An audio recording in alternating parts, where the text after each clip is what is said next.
कुछ एक दो पीढ़ी के बाद सभी नास्तिक हो गए। देख रहे उसका क्या रिजल्ट, पूरा चीन देश नास्तिक है और नास्तिक देशों का नाश होया करता है, काफी समय तक नहीं बचा करते। अब रूस में देख लो कति नास्तिक, हिंदुस्तान में भी कुछ ऐसे पनप रहे हैं बीज, कहते हैं भगवान है ही नहीं, जीव ही परमात्मा है, ये भी नास्तिक समझो। जैसे महात्मा बुद्ध कौन थे, ये पुण्यकर्मी प्राणी थे और विष्णु के लोक से आए थे, स्वर्ग लोक से आए थे, विष्णु के स्वर्ग लोक से। अब यहाँ राजा भी बन गए, लेकिन वो सुख तो नहीं, यहाँ पर वो सुख है ही नहीं। उसकी खोज में घर त्याग दिया, अपने आप साधना करने लग गया, हठ योग कर लिया, खाना पीना भी त्याग दिया। मरने को हुआ तो एक माई ने उसके मुंह के खीर लगा दी, सच सच वो थोड़ी सी आंखें खुली, खाई थोड़ी सी, फिर वो उठा। उसने कहा था starvation could not lead to salvation, भूखा मरण से कल्याण नहीं हो सकता। काल यही चाहता था, कुछ सिद्धि आ गई हट करने से। काल यही चाहता है कि ये नास्तिक हो जाए, गलत शास्त्र विधि त्याग का मनमाना आचरण करते हैं। अब महात्मा बुद्ध ने जो आगे प्रवचन करने शुरू किए हैं, उसके आधार से उसकी वचन में शक्ति, क्योंकि पूर्व जन्म की भक्ति थी उसमें, जैसे यहाँ उस महात्मा बुद्ध कैसे थे। और वो काल का फंस गया महात्मा बुद्ध, और उसने फिर क्या किया, पूरा रूस, पूरी चाइना महात्मा बुद्ध के उन विचारों पर आधारित होगी। उसने जो मर्यादा बनाई हुआ तो सही थी, लेकिन वे ऑफ वर्शिप उसकी रॉन्ग थी। सभी उसके व्याय इसलिए हुए थे कि ये महापुरुष है, हमें कल्याण कराएगा। उन महात्मा बुद्ध के द्वारा बताई गई साधना से किसी को आध्यात्मिक लाभ नहीं हुआ। कुछ एक दो पीढ़ी के बाद सभी नास्तिक हो गए। देख रहे उसका क्या रिजल्ट, पूरा चीन देश नास्तिक है और नास्तिक देशों का नाश होया करता है, काफी समय तक नहीं बचा करते। अब रूस में देख लो कति नास्तिक, हिंदुस्तान में भी कुछ ऐसे पनप रहे हैं बीज, कहते हैं भगवान है ही नहीं, जीव ही परमात्मा है, ये भी नास्तिक समझो। तो ऐसे ही राधा स्वामी पंथ, धनधन सतगुरु पंथ, जय गुरुदेव पंथ, ये बाल योगेश्वर पंथ, हंसादेश पंथ, सतपाल का पंथ, और ये आसाराम का पंथ, तेरा सुधांशु जी का पंथ, ये सारे शास्त्र विद्या का मनमाना आचरण है और ये यूजलेस है। 10 पंथ नाम जो ले ही वो हमरे मुख आन समोही, जोग जीत बेसक जाओ संसारा, जीव ना माने कहा तुम्हारा। देवल धाम और देव पूजाऊं या विद जीवों को फरमाऊं। और उसने पूछा था, हे परमेश्वर फिर कैसे कल्याण होगा, तो परमेश्वर ने कहा था, बेटा कलयुग में मैं आऊंगा, ये जो 12 पंथ काल चलाओगा, इनमें से 12वां पंथ गरीबदास पंथ होगा। और संवत 1774 हुई, ताजन प्रेम प्रगटे जग सोई, प्रगट हुआ मम वाणी, मेरी वाणी गरीबदास जी के माध्यम से फिर दोबारा प्रकट होगी, मेरी महिमा की वाणी। फिर कहा कि गरीबदास के माध्यम से मेरी वाणी प्रकाश होगी और सच्चाई उसमें लिखवा दी जाएगी। फिर इस गरीबदास पंथ में आगे चल के मैं ही आऊंगा। और कहा था भगवान ने कि उस बार में पंथ में हम ही चल के आवेंगे और 12 पंथ मिटा के एक का पंथ चलावे। अब 3 चरणों में परमात्मा ने कलयुग को बांटा है। इस कलयुग को प्रथम चरण कलयुग निर्याना और जा दिन मगर मांडो में दाना।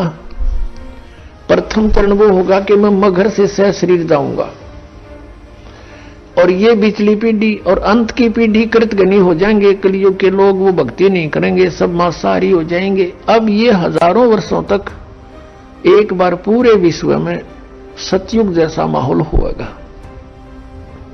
सब बुराई त्यागेंगे, क्योंकि मांस खाना कोई अच्छी बात नहीं है और शराब पीना ये तो बहुत बुरा। पी के देखो आदमी पशु बन जाता है, ना जाने कहा नंगा पड़ा रहता है, जमीन पर गिर जाता है, मुंह में झाग आते हैं, कुत्ते मूत जाते हैं उनके मुंह में पड़े गए। ये कोई जीवन है? और तमाकू जिसने गधे भी ना खाते और ये मानस पीवे है, तरह गजब भैया। तो इस तरह ये अपने आप हेट होएगी। जैसे अब बुराई घर करी है सहज सहज, पहले हमारे पूर्वज विकारी नहीं थे। अब देखा देखी आग लग गई ऐसे ही हम समाज को धीरे धीरे हटते हटते बुराइयों से और कति नाश कर देंगे सब बुराइयों का। बिल्कुल होगा, गारंटीड बात होगा। तो पुण्यात्माओं, इस तरह हमने भगवान पर आसरा फेर करना पड़ेगा। हम अपने तरीके से आप धनी बनना चाहते हैं और हमें बच्चों को धनी बनाना चाहते हैं। हम दूसरे से धन लेकर धनी बनना चाहते हैं, 7 जन्म नहीं बन सकते, ये सत्कर मान लेना। हम परमात्मा की भक्ति ऐसी करेंगे जो हमें हमारी किस्मत से अधिक भी देगा, अगर आवश्यकता होगी तो। वो परमात्मा मिल गया हमने, इसलिए भगवान को खोजा करते थे। जब हम अपना प्रयत्न करके थक लेते, मेहनत मजदूरी बिजनेस, और उसमें घाटा होता तो हम भगवान को खोजा करते थे। वो पर ऐसी शक्ति है हमारे इन घाटियां ने पूरे कर दे। अब वो भगवान हमने सीधा ही मिल गया, अब हमने क्या जरूरत है कहीं और उठ पटांग काम करने की। अब कब आएगा वो दिन कि जिस दिन ये शांति होगी। अभी भी आग लगी पड़ी है, हिंदू मुसलमान लड़ रहे हैं आपस में, कत्लेआम कर रहे हैं। तो परमात्मा ने कहा था बेटा इसने युग करना था, हमें तुम्हें डिवाइड करना था। और कलयुग में करा, सतयुग में नहीं करा, द्वापर में कोई मजहब नहीं बना, त्रेता में नहीं बना। अब अभी क्यों बना दिए नरे मजहब कि ये आपस में लड़ते रहे। कोई भी जरा सा भी किसी के न्यू कह देगा आपकी साधना ठीक नहीं, मार काट मच जाती, कोई बात है। तो इसने जानबूझ कर रखा कि अब करके दिखाइए कोई जिक्र भगवान का।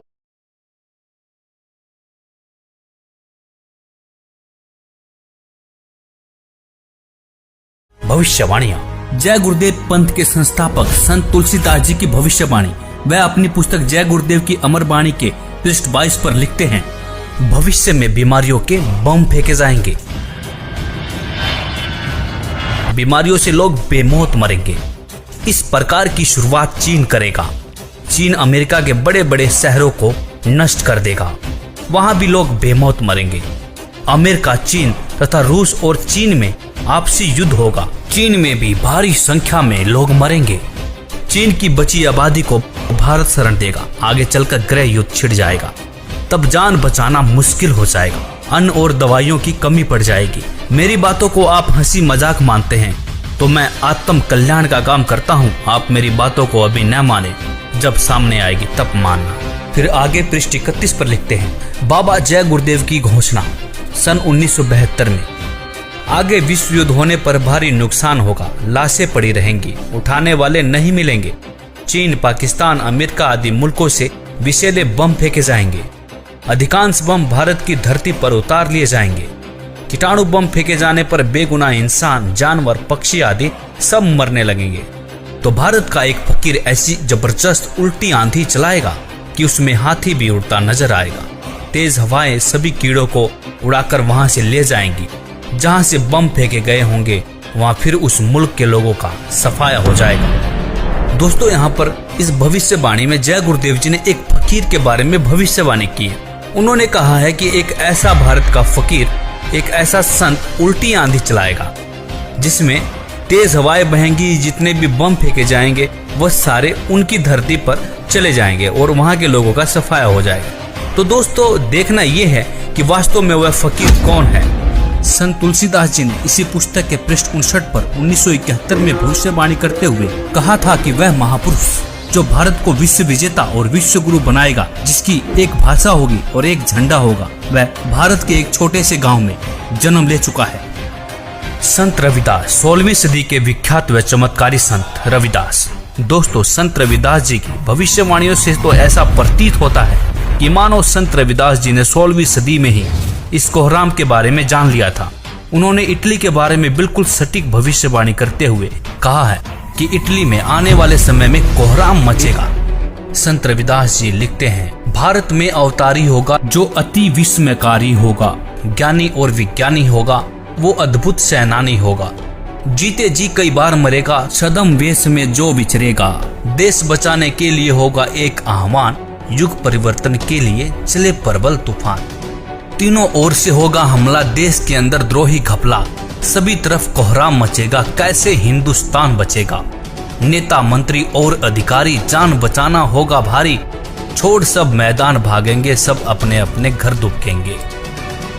जिन जिन भारत मात सताई, जिसने इसकी करी लुटाई, ढूंढ ढूंढ कर बदला लेगा, सब हिसाब चुकता कर देगा। चीन अरब की धुरी बनेगी, विध्वंसक ताकत उभरेगी, सभी तरफ संगीन लड़ाई, घाटे में होंगे ईसाई, इटली में कोहराम मचेगा। जी हाँ, जहाँ पर 13,000 से ज्यादा लोग मर चुके हों, उसे कोहराम कहना गलत नहीं होगा।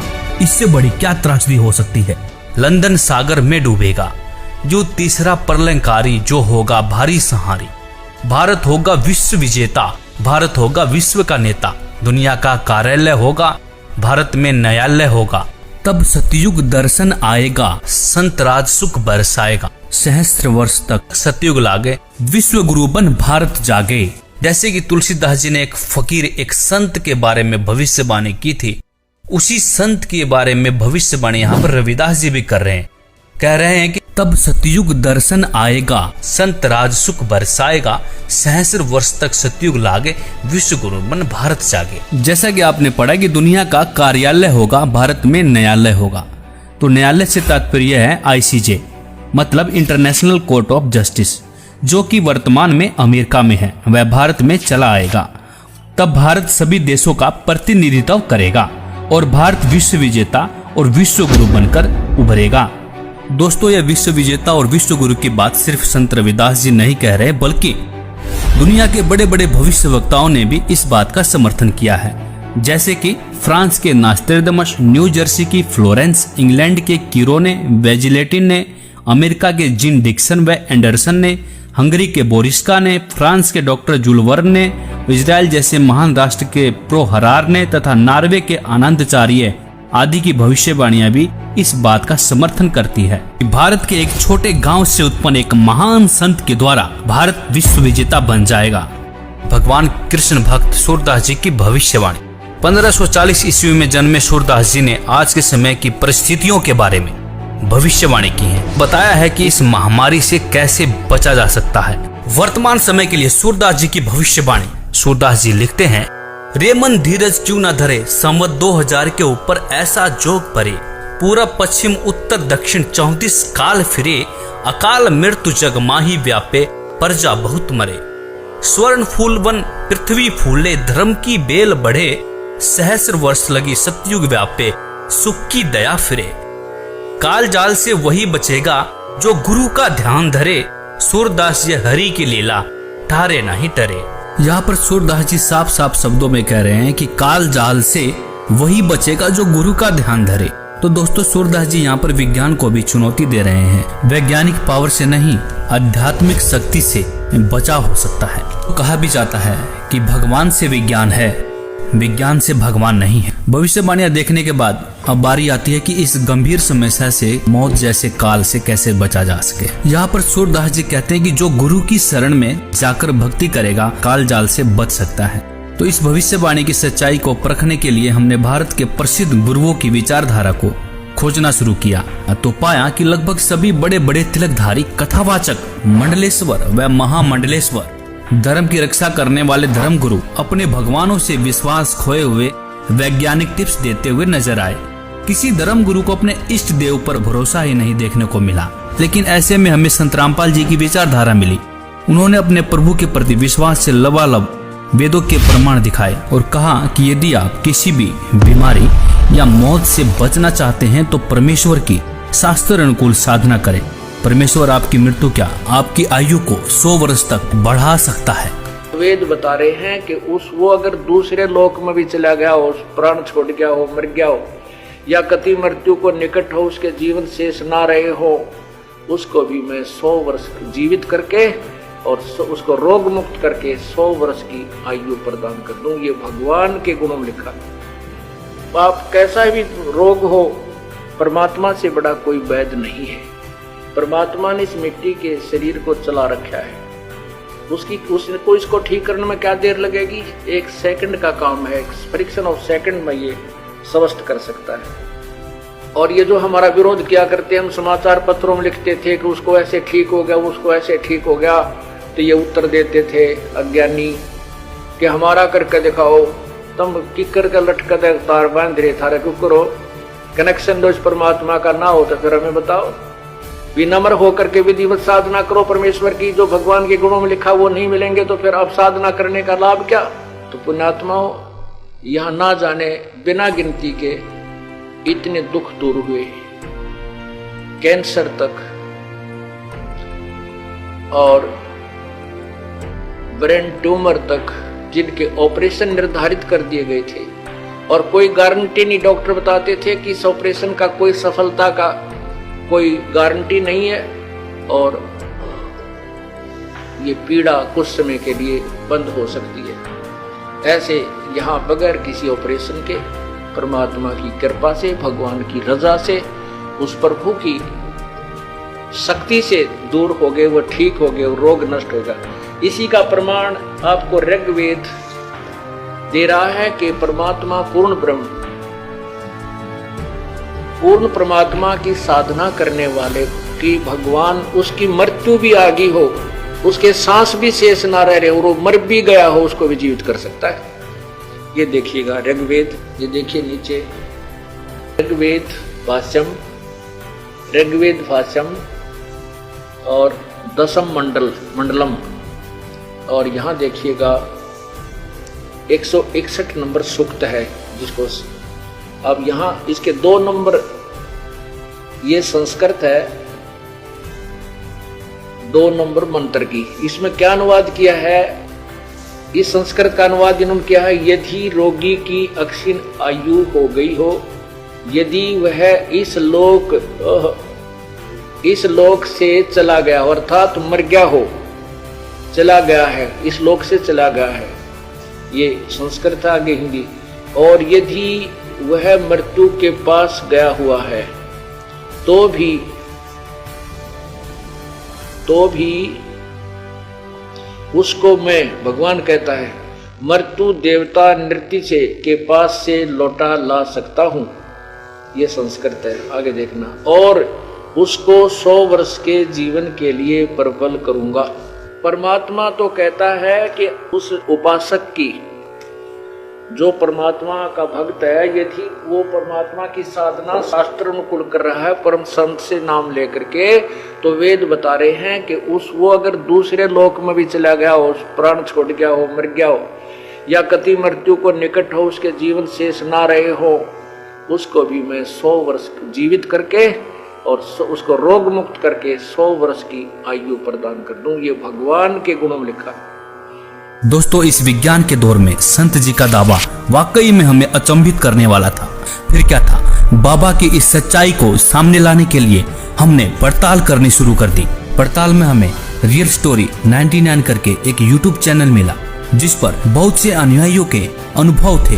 हमने बहुत सारे अनुयायियों के अनुभव देखे और उसमें पाया बहुत सारे ऐसे लोग हैं जिनकी लाइलाज बीमारियां कहीं डॉक्टर डिटेक्ट भी नहीं कर पा रहे थे। वह बीमारियां संत जी के बताए अनुसार सत भक्ति करने से बिल्कुल ठीक हो चुकी थी। बहुत से ऐसे लोगों के भी अनुभव मिले जो मरने के बाद जिंदा हो चुके थे। दोस्तों, यह सब देखने के बाद आपको क्या लगता है, क्या यह वही संत हैं जिसके बारे में संत तुलसीदास जी लिखते हैं, संत रविदास जी लिखते हैं कि संत राज सुख बरसाएगा? सूरदास जी भी लिखते हैं कि काल जाल से वही बचेगा जो गुरु की शरण रहे।